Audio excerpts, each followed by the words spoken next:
Só um destaque positivo do Cruzeiro, para mim, extremamente positivo, foi o Kenny Arroyo, né? Ponta equatoriano, dos últimos a chegar, atacante 19 anos. O Cruzeiro tá com um problema nesse ponta driblador, em algum momento do campeonato foi o Wanderson, ele caiu de nível. Ele tá procurando, acho que o cara que veio para ser o Sinisterra, mas tá machucado, então não tá jogando. E o moleque fez um bom primeiro tempo, o tempo todo ativo no jogo, lado direito ele inicia a partida, vai pra esquerda, desequilibra. No segundo tempo ele não sustentou, ele caiu um pouquinho fisicamente, o Wanderson até entra no lugar dele no jogo. Mas foi uma boa notícia, pode ser um caminho aí pros próximos jogos, não sei se contra o Palmeiras, o jogo exige outra coisa no domingo que vem, mas acho que o Jardim sai satisfeito com a prestação do equatoriano Arroyo. 40 mil torcedores aqui no Mineirão. Cruzeiro está com públicos sempre como mandante acima de 40 mil. E agora os dois enfrentam os dois primeiros colocados. O Fortaleza pega o Flamengo e o Cruzeiro pega o Palmeiras na próxima rodada. O Cruzeiro precisa pensar em vencer jogos como esse, se quiser continuar a briga pelo título, né? Para se manter no G4, não vencer o Palmeiras fora de casa está longe de ser provavelmente vai acontecer, né? Parece que o Cruzeiro ele tem perdido um pouco de força, assim, né, Henrique, nessa questão dessa reta final. Você vê igual o jogo hoje. 30 minutos acho que foi bom, muito bom, na verdade. E boa parte depois ele cedeu muitos contra-ataques com erros de passe, assim, né? Alex, o Cruzeiro chegou aqui com 4 jogos sem vencer. Nesses 4 jogos, o jogo bom foi o Flamengo. Vocês vão se lembrar. O empate com o Flamengo no Maracanã tá bacana. E foi um embate bem conseguido, assim, foi um bom jogo do Cruzeiro, né? Os demais não foram bons. Derrota pro Vasco não foi boa. A atuação no Clássico foi ruim no meio de semana, né? Acho que poderia ter perdido o jogo pro Atlético. E seria surpreendente de certa forma, porque o Atlético tá lá embaixo no campeonato. E o jogo contra o Sport aqui foi um jogo de muito risco. O segundo tempo poderia ter caído o jogo para qualquer lado. Então acho que o Cruzeiro tem passado por algo que não passou ao longo do campeonato, que são desfalques pontuais, um jogo sem esse cara, um jogo sem outro. Hoje estava sem o Caio, que é um excelente atacante, contra o Sport também não teve. Mas eu acho que tem um momento de oscilação. Então quando a gente olha para essa briga do título, além da distância de pontuação, tem uma diferença de rendimento. Palmeiras e Flamengo estão jogando mais bola. No primeiro turno não era assim. O Cruzeiro encarava esses times. Eu acho que esses subiram, Palmeiras e Flamengo, e o Cruzeiro estagnou e oscila um pouco para baixo agora. Por isso que eu acho que tá difícil pensar em título, mesmo com a pontuação lhe dando a chance de sonhar. Estava fazendo uma comparação aqui, claro, né, de número de pontos. É lógico que o Cruzeiro tem mais time do que o Fortaleza, como mostrou hoje. Mas também, né, Palmeiras e Flamengo têm mais time do que os que estão ali imediatamente à frente do Fortaleza. Cada um tem o tamanho do seu desafio para lidar, né? E assim, especulando, assim, lógico que a gente não vai conseguir ter o diagnóstico por completo. É lógico que o Cruzeiro surge como um fato novo do campeonato em dado momento, né? Um time que se mostra competitivo demais, talvez muito naturalmente observado por adversários. Aí os times evitam hoje dar ao Cruzeiro as situações de ataque em que ele se sai melhor. E não sei se além disso pode ter também uma questão anímica mesmo, uma questão mental, assim, de elenco. Da Libertadores dificilmente a gente sai, e a essa altura para o brasileiro a montanha ficou muito íngreme e se tem uma baixada de rendimento. Enfim, acho que são especulações. Eu acho que até no fundo, no final das contas, o balanço vai ser de um campeonato muito bom do Cruzeiro. O desgaste ele é grande, né, Price? Pra você brigar pelo título, né, cara? Sabe bem, é muito difícil, cara. E às vezes o Cruzeiro, nesse momento, é um baita de um time, se desenhou, cresceu, mas às vezes para ganhar o título tá faltando um pouco, né? Assim, eu acho que para o contexto do Cruzeiro, o Cruzeiro vinha de 3 anos na Série B, virou SAF, foi vendido para uma empresa, depois foi vendido para outra. Eu acho que o campeonato que o Cruzeiro vem fazendo é muito bom. Óbvio que se gera uma expectativa quando se entra na briga pelo título. Mas o que Palmeiras e Flamengo vem fazendo em termos de pontuação, óbvio, e atuação, mas de pontuação, cara, chega a beirar um absurdo, né? Eles estão fazendo recordes em cima de recordes. Então, assim, e as oscilações, como a gente tá falando, eu acho que são naturais. E ainda mais o Cruzeiro, um time que está em reformulação, né? Porque o Cruzeiro trocou o treinador, veio o Leonardo Jardim, faz uma reformulação no grupo. Então, assim, eu acho que está tudo dentro do normal pro Cruzeiro. Óbvio que a torcida e até a gente da empresa, às vezes, cria uma expectativa em cima disso, mas eu acho que tá muito normal o que está acontecendo com o Cruzeiro. E Flamengo e Palmeiras também tem a questão do elenco, né? A capacidade de reposição e nessa altura do campeonato pesa muito. E o que o Palmeiras especificamente está conseguindo é um prodígio, né? O Palmeiras não tem o Paulinho, que foi perdido pro resto da temporada por causa de uma cirurgia. E o Lucas Evangelista com uma lesão séria. De resto, tá sempre todo mundo à disposição. E isso acabou fazendo diferença, porque em dado momento... Eu digo fisicamente. Claro. Acho que as suspensões vão acontecer para todo mundo, né? Especialmente quando teve a volta da Copa do Mundo de Clubes, tinha muita especulação sobre como voltaria e qual seria a diferença, especialmente física, entre quem tinha disputado a Copa do Mundo de Clubes e quem não tinha disputado. E aí, nessa volta, você tinha o Cruzeiro sem competição sul-americana e Flamengo e Palmeiras voltando com o peso da Copa do Mundo de Clubes, mas as semanas, em tese, as semanas cheias dessas competições. Então, se especulou que isso pudesse ser um ponto a mais para o Cruzeiro. Agora, se a gente olha hoje, os 75% de aproveitamento do Palmeiras na liderança, se você projeta para um campeonato inteiro, é algo entre 85 e 86 pontos, que fica abaixo só do Flamengo de 2019, que fez 90. Então é um ritmo muito alto de pontuação. Você precisa manter semana após semana, e uma oscilação de 4 rodadas, como tem a do Cruzeiro, ela custa esse distanciamento mesmo, porque são times que estão sempre pontuando bem. Período de maior mudança no elenco do Palmeiras, no time do Palmeiras, mas com jogadores de um peso muito grande, né? Que já tem essa parte mental muito bem conduzida, que o clube já tem nele, só que esses jogadores, de novo, eles se encaixaram, eles entenderam isso. Então tem estofo para suportar essa pressão de brigar pelo título a cada rodada, né? Agora o Cruzeiro, como o Henrique destacou aí, né, vem encontrando soluções, né? Não é um elenco tão vasto, né? Tão qualificado em todas as posições como o de Palmeiras e Flamengo. Tanto que era um time que o Leonardo Jardim fazia. A gente comentou com o Henrique outro dia, né, Henrique? Que o Leonardo Jardim como fazia poucas mudanças em muitos jogos, né? Sim. E ele ainda deu azar de perder um meio-campista, né, Rogério Praça, que acho que seria uma peça importante para essa reta final, que foi o Matheus Henrique, teve uma lesão agora, fratura na costela. Então, assim, é um elenco à conta e ele tem tido alguns problemas, eventualmente, que desencorajam um pouquinho o time a pensar, pelo menos, em um ataque ao título final. Para mim, domingo é o deadline, por assim dizer, é o ponto final dessa história do Cruzeiro, se vai poder brigar por título ou não. Porque dependendo do que acontecer amanhã, se o Palmeiras vencer no domingo, pode ser uma distância muito grande. E aí pode ser bom para o Cruzeiro pensando em Copa do Brasil. Se ele perde esse foco no título, ele tem uma reta final. Mas está longe.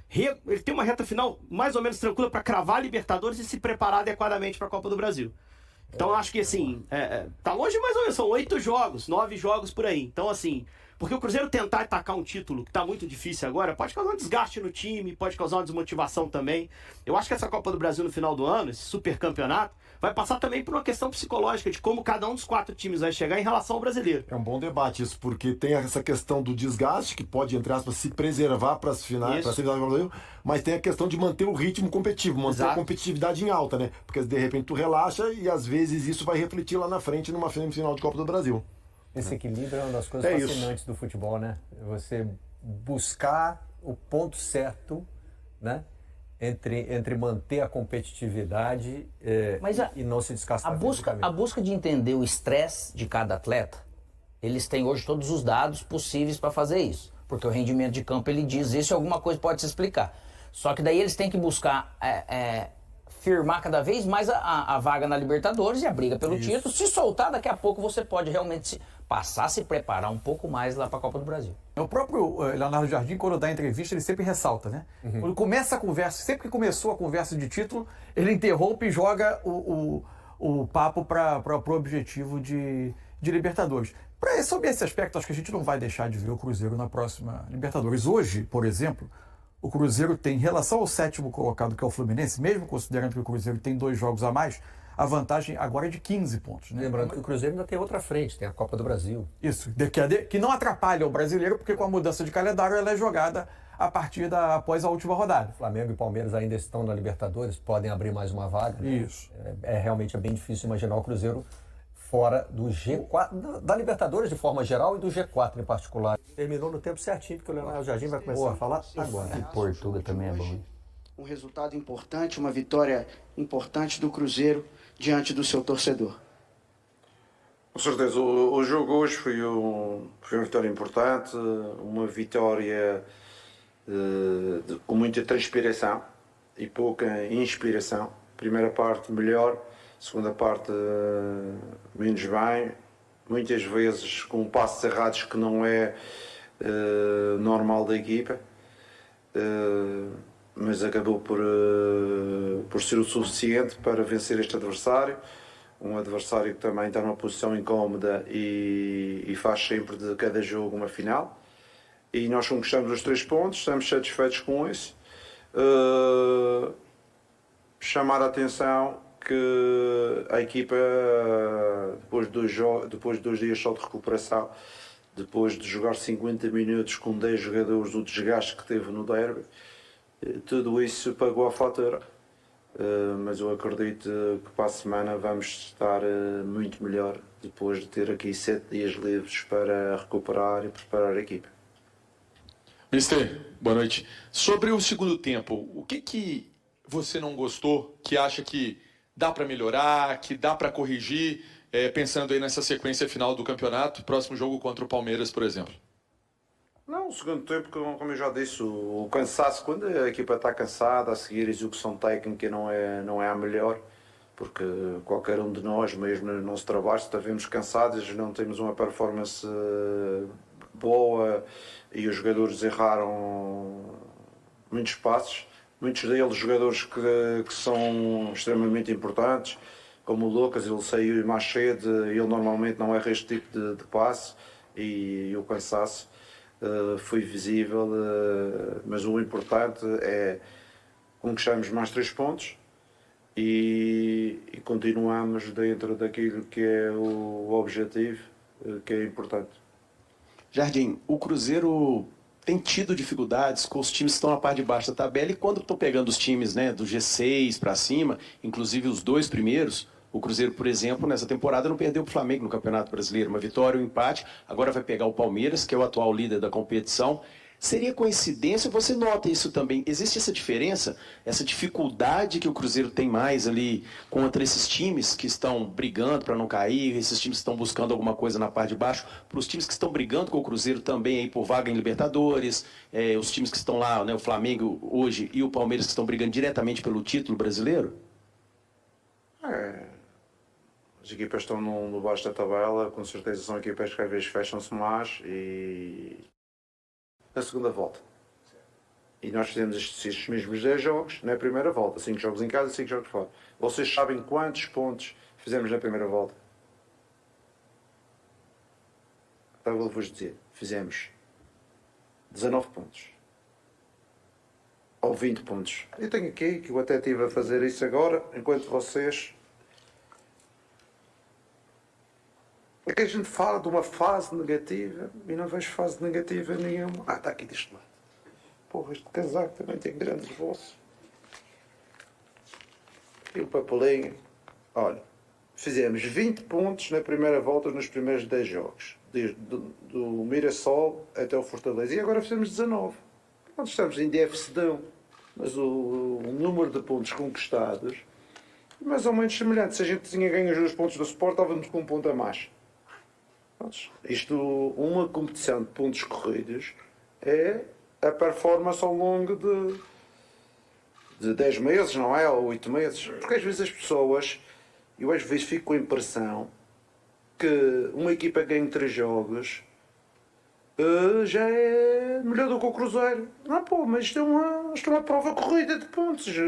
O Cruzeiro já fez no início mais pontos, agora tive uma fase de menos pontos, mas não interessa, o interessa é que temos 56 pontos e estão a acumular de pontos. Que às vezes eu gosto que a crítica é fácil, 4 jogos, perdemos, não ganhamos. Porra, mas já ganhamos antes.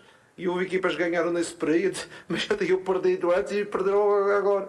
Por isso o Cruzeiro, o campeonato corrido é um campeonato de acumular pontos. Okay? Por isso eu acho que não estamos assim tão mal. 20, 19, estamos mais ou menos daquilo que fizemos na primeira volta. Achei que em um dos bolsos tirar o cartão errado aí. Não, isso foi há 3 dias atrás. Mas vamos lá, para poder falar, Jardim, desse momento que vive o Cruzeiro, a gente vê a resposta dos jogadores, do elenco, desse calendário, o cansaço, né? Até o Caio, acho que foi o primeiro a sentir um pouco esse cansaço no intervalo do jogo contra o São Paulo, ele acaba saindo antes de ir para a seleção. Depois agora tem Wanderson, tem Christian, tem William também, acho que são alguns jogadores já cansados por conta disso. Tem algum trabalho já pensado agora, segunda quinzena de outubro, pensando na principal competição, na semifinal da Copa do Brasil, para que o Cruzeiro não possa chegar ainda mais cansado lá? O nosso cansaço normalmente vem com uma semana cheia e com 2 dias só de recuperação. Eu vou-vos dizer uma coisa. Ganhamos o jogo top.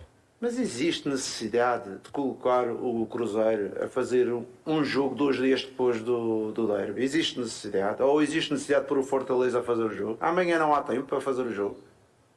Porra. A gente põe em risco, põe em risco os jogadores. Por exemplo, isto noutras ligas é impossível existir. Para começar, o sindicato dos jogadores não deixava. Porquê que o Cruzeiro não jogou amanhã? Para recuperarem pelo menos 72 horas, 3 dias, para... Não, eu falo para mim, mas também eu falo para a Fortaleza, não é? A gente coloca em risco a qualidade de jogo, a qualidade e o nível físico dos atletas, o risco de lesão. Porque tem toda a gente, tem 2 equipas para trocar uns e meter outros. Ok? A grande parte dos elencos da primeira divisão do Brasil não tem 2 equipas. Então para que a gente queria? Agora estamos 6 dias, 7 dias sem fazer nada. Porra. Então não passávamos isto para amanhã. Pronto, mas essas decisões estão longe, mas isto como interfere naquilo que é o meu trabalho, e o meu trabalho é gerir jogadores, e o meu trabalho é pôr em risco. Eu, se fosse o sindicato de jogadores, não permitia estes jogos quando existe possibilidade de fazer jogos depois. Eu não permitia. Mas olha, a ver, eu não mando nada nisto, eu só estou aqui a dar uma opinião. Ô Jardim, boa noite. Você comparou aí o primeiro turno, ou primeira volta do Cruzeiro com o segundo turno. Diferentemente do primeiro turno, hoje você tem mais peças à disposição, com alguns reforços. Um exemplo, hoje o Arroio fez uma bela jogada e ajudou no gol do Christian. Dá para exigir um pouco mais em comparação ao primeiro turno, de resultados, talvez, mesmo que o campeonato seja difícil, por ter mais peças, dá para exigir um pouco mais do rendimento do Cruzeiro? Eu não sou da sua opinião. Nós não temos mais peças.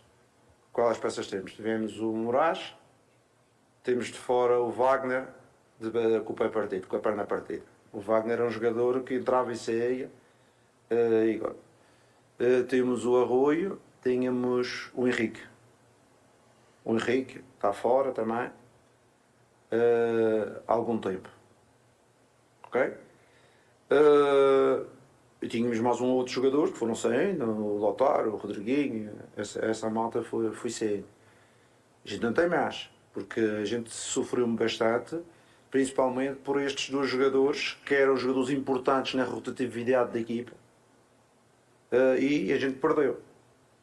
A gente tem as jovens, como o Arroio, jovens como o Prates, como o Moraes, estes jovens que nós acreditamos, que eu vos disse que não eram jogadores para vir reforçar o elenco imediato, era para jogadores para irem sendo utilizados, para com certeza no próximo ano vão estar muito melhor e vão fazer parte do presente e do futuro do clube para serem ativos.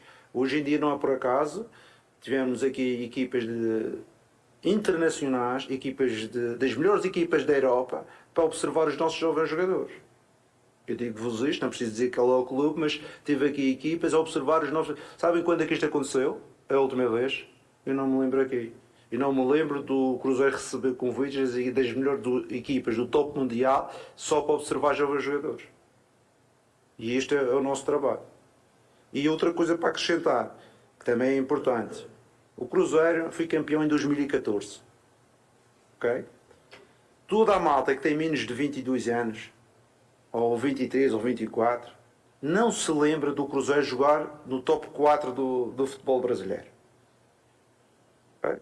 Eu tenho um menino meu vizinho, lá no Mónaco, quando eu vim para cá ele disse-me assim: ó professor, mister, ele trata por mim, mister, você vai para o Cruzeiro, mas o Cruzeiro não é uma equipa grande, eu nunca vi eles ficarem nos primeiros lugares. Eu disse: não, porque eles foram campeões 2013, 2014 e abaixo, eles eram uma equipa muito forte, mas a gente vai voltar a jogar para os primeiros lugares, porque esta miudagem ainda não veio. Por isso a gente tem que valorizar muito o que estamos a conseguir e querer não se fazer só este ano, para o próximo ano continuar, ser melhor, até que venham os troféus e venha aquilo que a gente pretende. Porque este é o nosso objetivo, colocar o Cruzeiro no top, e eu disse isto logo quando cheguei, no top do futebol brasileiro. E nós estamos a conseguir. E eu vejo às vezes umas criticazinhas, eu cheguei para os jogadores e não gosta, isto não gosta deste, não gosta daquele. A malta está-se sacrificando bastante. A malta está-se a sacrificar bastante. Porque a gente quer colocar o Cruzeiro noutro patamar que não teve nos últimos 10 anos, principalmente do futebol brasileiro. Você sabe qual foi a melhor classificação do Cruzeiro nos últimos 10 anos? 11 anos. Você não sabe. Não agora. Não teve no top 4. Foi um quinto, um oitavo, um décimo, caí para a segunda divisão e essas coisas todas e tal, que essas não contam nem sequer. Por isso é importante valorizar. É importante criticar. Quando temos que criticar, mas não, aquela crítica é fácil, às vezes não é positiva. E esta malta está... Eu vou dizer uma coisa. Se nós conseguirmos o objetivo para o campeonato, se conseguirmos ter a vaga para o Libertadores, se conseguirmos ficar aqui no top 4, top 3, eu fico extremamente satisfeito. Eu fico satisfeito porque cumprimos um objetivo, que era o objetivo do clube, colocar na dimensão que ele o merece. O Cruzeiro merece e tem que estar no futuro sempre a este nível. Se vai ganhar, se não vai ganhar, isso é outra coisa, mas tem que estar a este nível. Não pode estar na parte de baixo da tabela classificativa. Jardim, boa noite, Guilherme Gonçalves. Muito bem, acompanhamos também um bom trecho da entrevista do Leonardo Jardim. Mas a base do discurso dele eu acho que é interessante, porque é natural que você, quando tem um início bom em um campeonato, você fica escravo da expectativa que você mesmo gera, né? Especialmente a quem está em volta, quem está torcida, arquibancada, opinião pública. E ele sempre tentou colocar a coisa numa base realista, né? Agora acho que ele está usando também a trajetória recente do Cruzeiro para dizer a recuperação de um clube desse porte, depois do que passou, ela não vai acontecer de uma hora para outra. Até porque, mesmo quando o Cruzeiro... Bate com aquele número do nosso companheiro Cláudio Arregui, que você trouxe aqui. Isso. Né? Isso. O Cruzeiro nunca tinha feito essa pontuação. Essa pontuação. Desde 2014. Lá se vão 11 anos. O Jardim focou mais nas classificações. E não é só isso, Cruzeiro, né? Assim, não é só que o Cruzeiro voltou da Série B, virou SAF e teve um aumento de investimento. Há uma mudança de perfil no que é a SAF do Cruzeiro, do Ronaldo para o Pedrinho, que é gigante, né? Sim. Até porque o Ronaldo tentava operar de uma maneira com receitas ainda, né? Era diferente. De uma maneira mais orgânica, tentando fazer o clube ter mais receitas para, a partir daí, ir crescendo etapa a etapa. Então, havia ainda uma restrição de investimento importante. O Cruzeiro não investia próximo dos principais clubes do país. Hoje ainda não vai equiparar a Flamengo e Palmeiras, mas há um dono que é um bilionário disposto a colocar o dinheiro, mesmo que isso não vai equivaler às receitas que o clube gera. O que se viu nas redes sociais se confirmou dentro de campo. Após receber críticas pela atuação com a seleção brasileira, Fabrício Bruno reencontrou o carinho da torcida do Cruzeiro, clube pelo qual volta a atuar neste sábado, 18/10. Recém-chegado da Ásia e com apenas um treino na Toca da Raposa II, o zagueiro foi escalado como titular para enfrentar o Fortaleza no Mineirão, pelo Campeonato Brasileiro. Quando seu nome apareceu nos telões e foi anunciado pelo sistema de som do estádio, ele foi um dos mais aplaudidos pelos torcedores cruzeirenses. O defensor, que veste a camisa 15, ficou fora das duas últimas partidas da Raposa, uma por suspensão e outra por não ter conseguido retornar a tempo a Belo Horizonte. Nessas ocasiões, o Cruzeiro empatou com Sport e Atlético, ambos por 1-1, e teve Jonathan Jesus como substituto na zaga. Aos 29 anos, Fabrício Bruno foi chamado por Carlo Ancelotti para integrar o grupo da seleção brasileira nos amistosos contra a Coreia do Sul e Japão, realizados na Ásia. Ele ficou no banco na primeira partida e foi titular na segunda. Em Tóquio, o Brasil abriu 2-0, mas uma falha do zagueiro resultou no primeiro gol japonês, e ele também esteve envolvido no lance do empate. Depois o Japão virou o jogo, e Fabrício acabou sendo apontado como o principal responsável pela derrota. Apesar das críticas, o jogador segue cotado para disputar a Copa do Mundo de 2026, embora ainda não figure entre os favoritos. Antes dos amistosos asiáticos, Ancelotti já havia observado o defensor durante o confronto entre Brasil e Bolívia, pelas eliminatórias sul-americanas na altitude. E aí, galera, o que acharam? Deixem suas opiniões nos comentários. Não se esqueçam de deixar o like, se inscrever no canal e ativar o sininho para receber as notificações. Até mais, Nação Celeste! Vamos pra frente!